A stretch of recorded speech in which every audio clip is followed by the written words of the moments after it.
We all know about great or terrible trades, depending on which side of it you are on. Now, what makes a great trade is ones where you get really productive players while giving up almost nothing. Some great trades like this in recent memory are trades like the one that sent Tatis to the Padres for James Shields, or the Red Sox getting Pedro Martinez from the Dodgers for Delino to Shields, and the most iconic trade being Babe Ruth to the Yankees for some cash.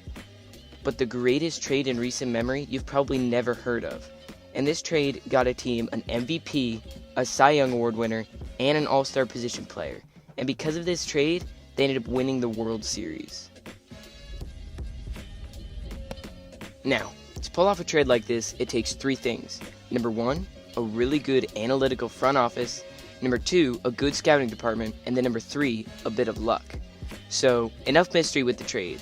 The two teams involved are the Cincinnati Reds and the Los Angeles Dodgers.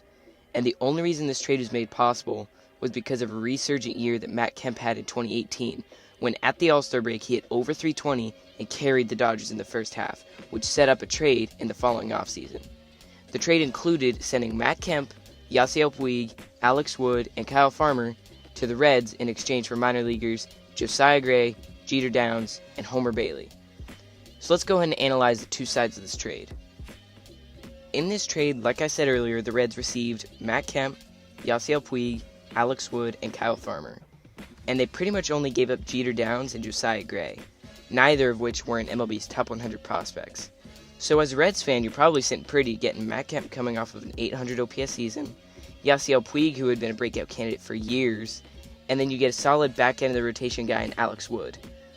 Now, this side of the trade obviously ended up being awful because they released Matt Kemp about a month into the season after getting injured.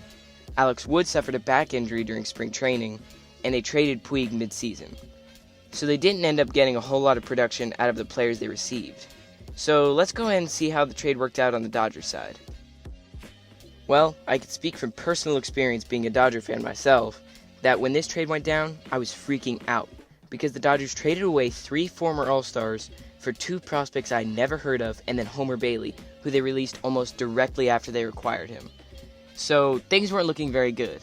But things started to look up because within a year, the 2 prospects started flying up the prospect rankings, with Josiah Gray ranking at number 75 and Jeter Downs ranking at number 87 in the 2019 MLB Pipeline rankings. Now, I told you that this trade allowed a team to get an MVP, a Cy Young winner, and an All-Star. And that team is the Dodgers. Because of the way the prospects developed the way they did, during the 2019-2020 offseason, the Dodgers were able to acquire MVP outfielder Mookie Betts in exchange for Connor Wong, Alex Verdugo, and you guessed it, Jeter Downs. Alex Verdugo and Jeter Downs were obviously the centerpieces of this deal, but this deal doesn't happen if Downs isn't a part of it. Otherwise, it would have.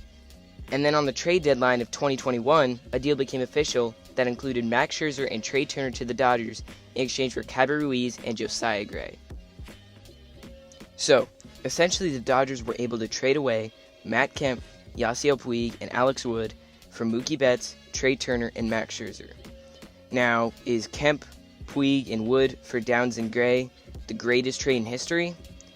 Probably not, but the trades and players it led to makes it, in my opinion, one of the greatest yet most underrated trades in recent history. Go ahead and tell me what you think the greatest trade in history is in the comment section down below. And if you want to see more content like this, make sure to please like and subscribe. I'll catch you in the next one.